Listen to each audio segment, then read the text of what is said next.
Welcome back to the Meta Performance Podcast, where we discuss all things performance related. Super excited to be joined today by Nicola Cranmer, who has been a friend. I think we met many years ago when you stayed at our house, and it's been great being your friend and watching what you've been able to do.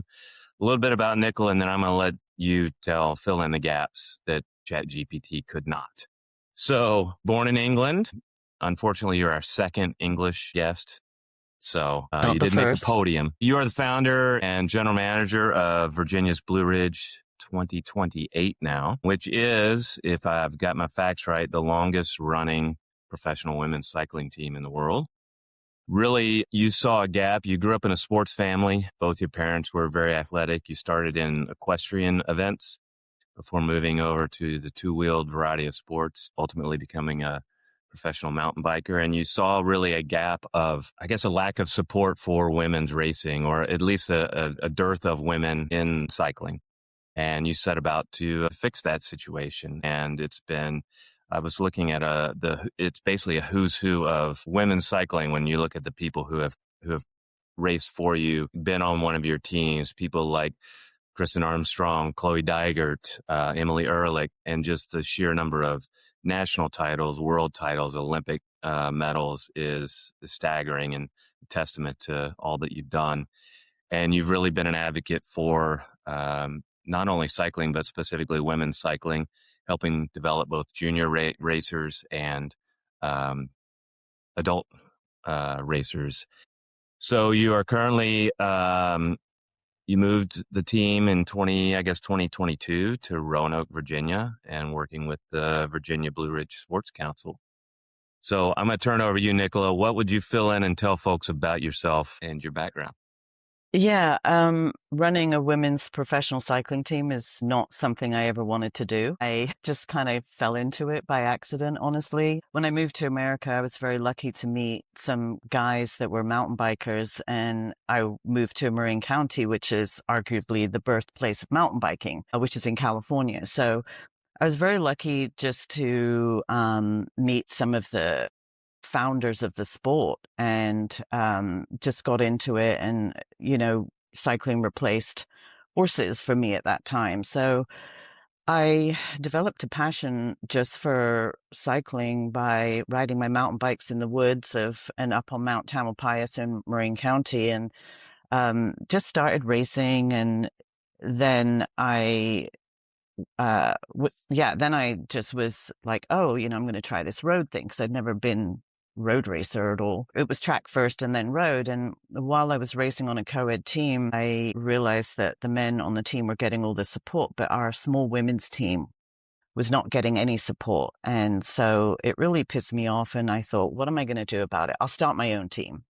And I didn't know what that meant, but I said it. And, as soon as the words flew out of my mouth, I'm like, shit, like, what am I going to do? How do I do this? And it was very serendipitous. I just met the right people at the right time, and it came together really quickly. So, then it was really just a hobby. And I was very fortunate to be in the Bay Area, where there's this deep pool of very talented women, even in the beginner categories, just some great athletes. And the racing landscape in the Bay Area was so vibrant too, with Webcor and Tibco, and just a lot of like high performance women that were racing that we got to race against. One of the early athletes was Shelley Olds, and she was a Cat 4. She came into the program. I knew her boyfriend at the time, who was racing as well. And she went through the ranks really quickly. And I had to decide very fast. Like, there was this critical point where I was working in real estate and running this project, kind of passion project cycling team. And I had to decide, is this going to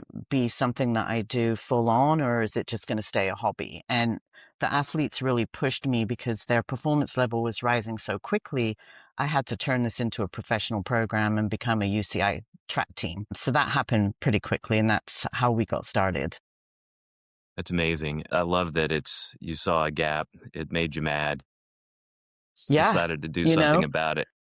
Yeah. I mean, it's one of those things where you can't wait for everything to fall into place or know everything about what you want to do. You just make a decision and you do it, and then you figure it out. Right. When you think of, because I mean, you deal with high performers day in and day out, Hmm.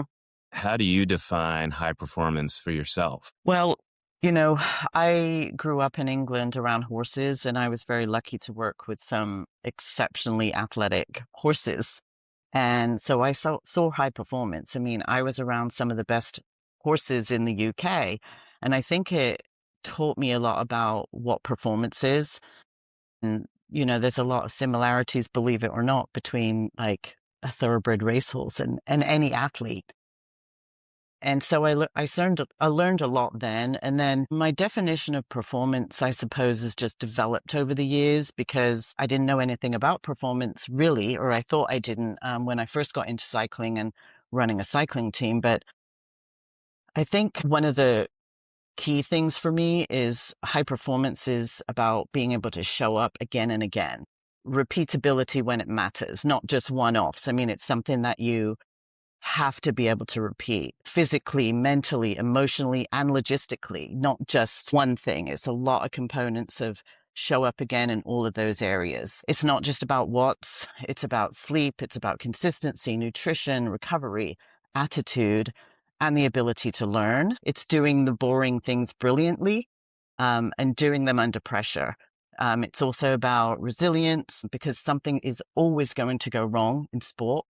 And high performance is about how you respond when it does. No, it's great. And then you mentioned just, I mean, running a team. And I've seen you when you stayed with us, you're up early, doing Hmm. emails, doing the work, all it takes to get, this group of athletes to the Yeah. start of the race. And then you've got the race and then the post. And Yeah. it's usually then 10 or 11 o'clock when you're crawling back into bed for the day. What are the practices that you've learned along the way that help you continue to perform at a high level, to be able to do that day in and day out? Well, it's interesting because balance is not one of them. And I and I feel like it should be, and it's probably the first thing I should be saying, but it's not. I think at the level that my team is, which is, we're a UCI Continental team. We have a decent budget. We're not at a world tour level. We don't have millions of dollars where I can hire many people to do the job. So I'm doing a lot of it myself. We're essentially a development team, and I'm proud to say that. Hmm. A lot of people have asked me, if you got millions of dollars, would you just be a world tour team? It's not as exciting to me as running a UCI development program, creating a real pathway for women. Um, you know, I wake up early. I think that growing up in England, I saw both my parents work very hard. I have a really strong work ethic. I love what I do. That helps. To my detriment sometimes. I mean, I'm full on. I'm fully committed, and it takes that sometimes. I mean, it's like being an athlete as well. I mean, it takes a full on commitment and just a deep passion for what you do. And it isn't always about being balanced. I'm sorry, but it's not. I probably should spend more time thinking about myself and just kind of personal health. And, I try, but sometimes, you just have to be full on. Yeah, I have a little issue with the word balance Yeah. because I think, especially I've seen it in the workplace where we talk a lot about work-life balance, and Yeah. I think it's a myth Yeah. and not achievable. What really? So I've started using the word harmony more to say that Mm. there's times where can you keep these things in harmony? So, for example, if you've got five things that are important to you, you can't hit all five, and so you focus on a couple, but Yeah. not to the detriment of the others. You give the others enough attention. And then, similarly, sometimes family demands your utmost Hmm. attention. Work needs to take a little backseat. Yeah. Then work, comes up. And so Yeah. you have to tell the family or sport, whatever. And so the challenge with the whole balance, work-life balance, is I think it's because it's unattainable. It just creates anxiety for folks versus saying, Yeah. think of it like the stove, and that, how do you manage the burners? And sometimes you got to turn them way up and this one way down, but balance is not really achievable. Yeah. And, I think being adaptable is key. I think running a women's cycling team, it's so dynamic. You just learn to be adaptable. It's just like an athlete needs to be adaptable. There's just so many things that are out of your control constantly. It's only recently after running a team, I'm in the 21st year right now, which is crazy to say. Wow. I am like, okay, am I ready to slow down a little bit and Hmm. not do as much? Because it's really tough, like keeping those plates spinning. But you have to enjoy it, and I still do enjoy it, and I'm driven by just seeing the potential and then seeing the performance that comes out of that potential. That's really exciting to me. Well, there's got to be, I mean, the whole development aspect, and I probably should tee this up in the intro, and that Kate raced for you for a few years as she was coming up as a junior, and seeing how you brought the juniors along and giving them opportunities to see what it takes to be at that level. There's an aspect of legacy for you. And I mean, is that one of the driving things for you, is like to be able to look back and all the lives that you've impacted and either got people to that next level or educated people to realize, like, I like riding my bike, but it's not I don't really ever think about that, honestly, okay. except when people bring it up. I think it's great, but it's not something that I really think about. Yes, there's definitely, an influence and an impact, I hope. I think that most of the young girls that I work with will never be professional athletes, and that's a good thing because it's a tough life, and very few can go to Europe and actually just have the capacity to deal with it. It's not easy. And, today, with the acceleration of what's happening in women's cycling, it's even more challenging just to be at that very top level. I mean, I think that we create a unique environment here where you can test the waters and perform, achieve some goals while continuing your education, and just really get to the point where it's like, okay, am I going to be able to make money, a real money? Like, is this going to be my career, or am I going to focus on school?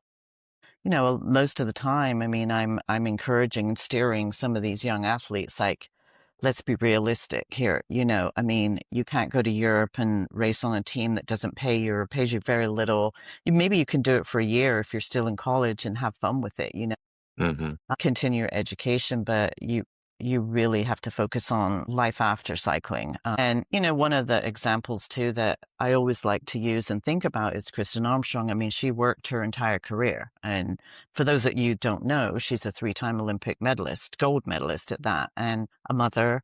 And she had a career outside of cycling the whole time. And actually, it was really good for her because she was able to just focus on other things than just cycling. She had to focus on a baby. She had to focus on, a different career in a hospital system. And there's nothing wrong with that. I mean, it takes a special athlete to be able to accomplish all of that. Hmm. But yeah. It's interesting, and I think she's a great example. But as you look at, one of the things that has always um, intrigued me is how you have, most folks think when you bring somebody on a team, they've probably been racing bikes since they were a kid and they come up. And yet you've been able to continually find these people from outside the sport of cycling. Yeah.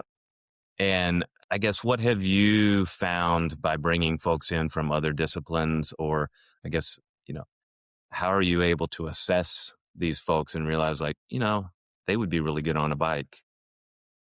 Yeah. I get asked that quite a lot. And I think, again, I'm going to take it back to being around horses. Performance horses as well. I think I just developed an intuition and an instinct for performance. It's not the obvious things. I don't look at results necessarily. I mean, yes, outputs are important, progression, race results, power numbers, but I'm also just kind of watching things that predict longevity, breakthroughs, coachability, just emotional maturity, self-awareness, and how they handle setbacks is really big to me. Chloe Dygert's a perfect example of setbacks. I saw her as a junior lose a race, and I watched how she acted when she lost the race. And she hadn't raced much then. It was she was very upset that she didn't win the race, and I liked that. Picking an early winner is easy, Hmm. So I just liked how distressed she was about losing. And I knew that that was going to fuel her for the next one. Well, and she's a good example. I mean, she came from basketball, Hmm. and Yeah. really that was her sport, and then got into biking. And Yeah. Yeah. I mean, it's cool that, a lot of athletes accidentally find cycling. They get an injury from another sport and then they're told to do rehab on the bike and they're like, hey, I kind of like this. hmm And I think there's not really a clear pathway for young female cyclists. And so just kind of looking in other sports, I think is helpful. And yeah, just having conversations with a lot of other athletes. how do there's that whole debate of, the Malcolm Gladwell 10,000 hours versus the Roger Federer, play a bunch of sports growing up. Sounds like you're more in the Roger Federer. I'd rather see people that kind of came up with a multitude of experiences before they get into cycling and really focus in. Do you follow more in the Federer side or more in the? Yeah, I mean the hours on the bike matter for sure because I've seen athletes from other sports that are strong, like they can put out power, but you still have to have the skill set of, I mean, racing bikes is not easy. Hmm. Training for cycling is not easy, and there's just a lot of skills that need to be developed.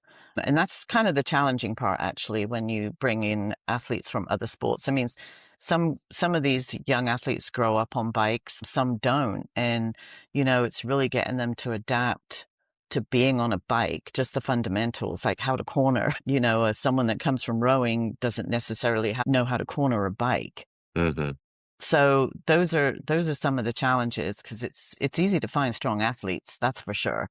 And then also just teaching racecraft. That's something that young athletes don't do very well these days. They're really focused on the physical performance and not the mental adaptability and learning racecraft, which is tactical. It's really easy to do there's so many races that you can watch on YouTube, that are available with great commentary they run through, but particularly females, which is really what I'm speaking about, just through my experiences, they don't do that. And there's a big gap there, which, that's low hanging fruit for an athlete is to learn how to race a bike and then implement it in every race that they do.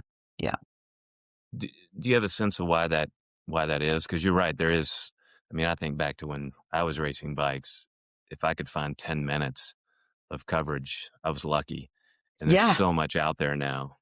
I think just the opportunity to remind people that they need to do that and stop focusing on, their devices, just stop focusing on power. I mean, there's a lot that goes into being a complete athlete these days, and it's just definitely a good training plan, all the nutrition that goes with it, supplements, sleep. There's just so much, but also learning tactics should be part of it. And I think a lot of young athletes forget that. In 21 years, I guess, which is amazing, what do you attribute to your success in having not only just the success in accolades, medals, et cetera, but just, I mean, to have a team running? Folks that aren't into cycling don't realize, like, if you can get a team to last for 2 or 3 years, that's a long time, but 21 years is amazing. So what do you attribute to the team's success, to your success? There's probably a couple of things. I think that my personal grit and tenacity, I'm a scrapper, definitely. It just kind of, I don't know. I think about growing up in England where it was definitely not all kumbaya when I was young. I mean, it was very, like, politically very challenging. There were wars, there were IRA bombings. I mean, people don't think about that, about England, sort of, but all these things were going on. And I think that was my background noise. There was a lot of amazing music that was coming out of England, like in the 70s and 80s, and a lot of it was politically driven. So that was just kind of my background. And so I think it made me tough. And I think that it was just a tough environment. Is something I thought about recently, and just thinking back then. Yeah, I mean, there's been many times over the 21 years that there's been sponsorships that have pulled out mid-season. And I remember sitting in a parking lot one day And I had a pretty big sponsor and a lot of athletes on the team. And they said, hey, we're going bankrupt. We're filing Chapter 11. And I sat in the parking lot and it's March. And I'm like, okay. After the phone call, I sat there and I burst out crying. I'm like, what am I going to do? Like, is that the end of my team that I've spent so long building? And I didn't want someone to make that decision for me. I'm like, no, I'm not ready to finish this yet. I really, it was a lot of support from people I knew. It was a lot of support from smaller sponsors. It was a lot of support from my athletes. And I was obviously very transparent about, hey, this is happening. We were a UCI team too. And I just really dug a lot deeper and thought, no, this is not going to happen. So somehow pulled it all together and off we went. And the next year we had a much lower budget because I hadn't found a title sponsor in time. But through that, it was sort of a blessing because I hired a lot of collegiate athletes that, were full on in school, that didn't require a big salary. There was just, and I found a whole another slew of great talent just from hiring a little differently, because most of my athletes that I was paying at the time went to other programs that took them pretty quickly. I mean, we got through the year intact, but the next year I wasn't ready to just say, hey, I can pay all these salaries, because I wasn't. But I kept the team going and then found a lot of great athletes through that process. I mean, it was definitely sort of like a lemonade situation where something really bad happened and a lot of good came out of it the following year. And one of the other reasons I think that the longevity is because we have a little bit of a different business model than, say, a big European team who has a big title sponsor. If that big title sponsor goes away, then a lot of times they can't continue. Mm-hmm. We're a 501c3, which is a nonprofit, which we operate under. So it's donation based as well. So we have a lot of smaller contributors that can help keep things afloat if things go awry. Awesome. Since you mentioned sponsorship, I'd love for you to just talk a little bit about how the whole Virginia Blue Ridge came to be. I think it's so unique. I mean, typically you see, in cycling these days, both men's and women's, I mean, you look like a NASCAR driver with all the things, but this sounds like a really unique partnership, and I'd love for you to expound upon that. Yeah, a good friend of mine, Sam Worthington, who I knew in the Bay Area, he moved out to Roanoke, Virginia to run newspapers. And while he was out there, he met Landon Howard from Visit Virginia's Blue Ridge, which is destination marketing organization. And they're responsible for bringing events and, to the region. So we had a meeting with them, and at first I thought, I don't know if this is going so well. It was some of their board members and me. I was in Idaho, and, they were just kind of looking at me like they didn't know cycling.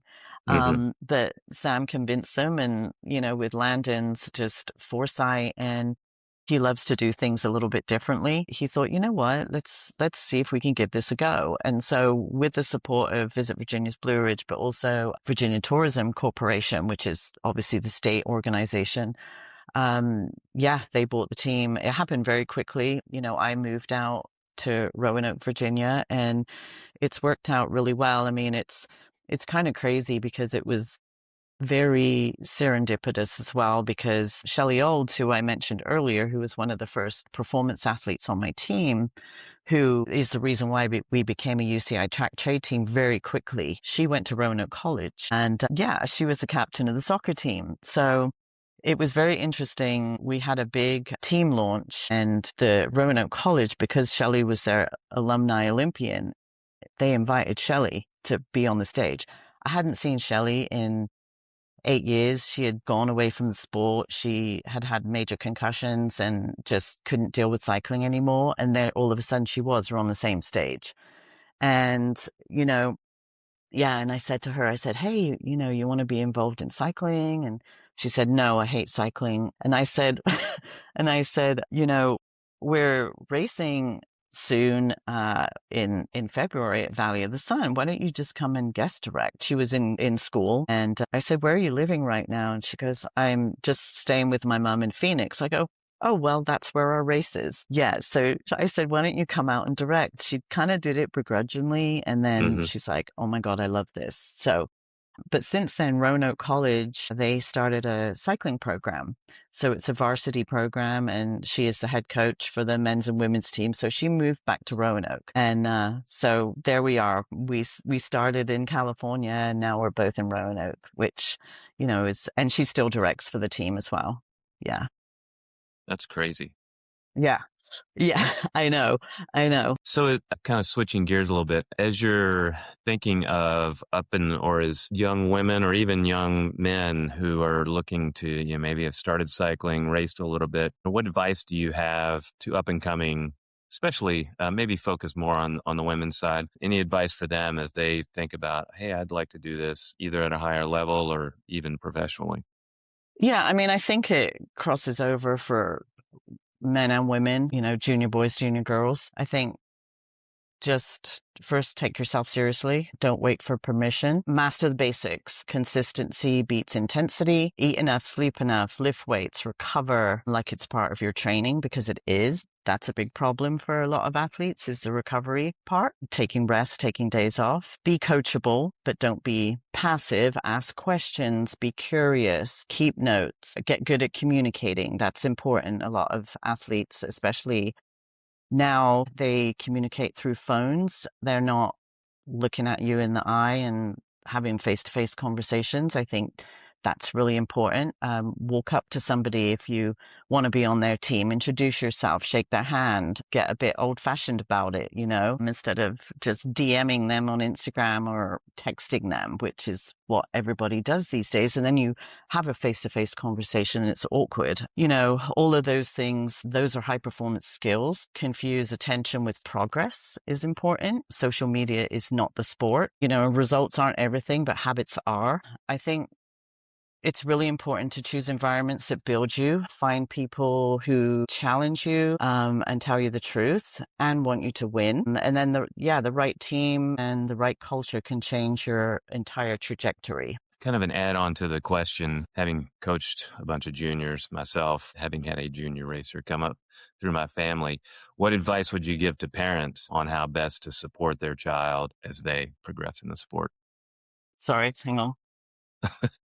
I would say don't be a helicopter, be a supporter, but don't try and control, let them find their way. Definitely encouragement, and encourage your son or daughter to communicate with their coaches. I think that's really important, just to ask questions constantly.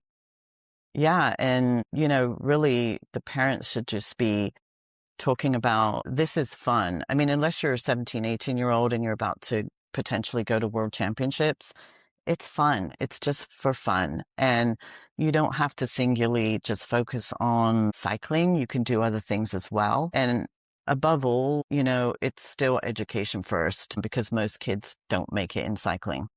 Hmm. And so, I think that I've seen a lot of parents that get hyper focused on the cycling part of it. And, I think just they need to be reminded that it is education first still.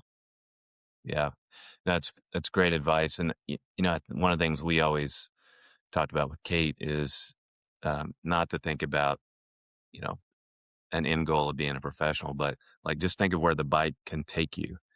And so she traveled all around the U.S. She went to Europe, I think 4 times to race her bike, and it's just those experiences have shaped who she is as a young woman, and she'll have those forever. Oh, And so yeah. it is really it's a magical thing to see where a thing like biking can take you.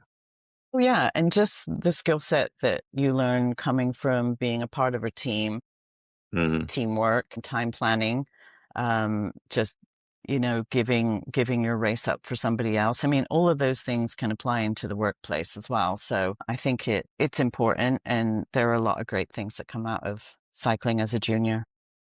Absolutely. So looking forward, although right as we were before we came on and started recording, you guys have actually been racing for a couple of Yep. months already. Hard to believe. What are you looking the most forward to this season? Is there a big event, or is there something you're really looking forward to this year?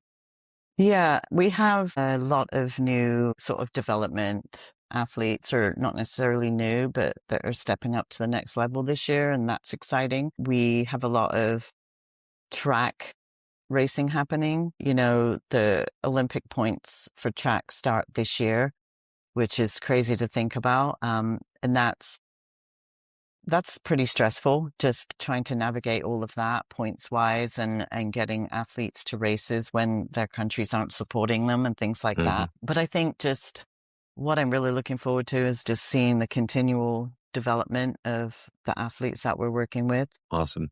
What normally, well, I'll go here first. What one or two books or podcasts would you recommend people read or listen to? Well, currently reading The Psychology of Money. And yeah, I don't read paper books very often because when I have a spare moment, I'm usually working on a spreadsheet, working on Hmm. logistics, doing something.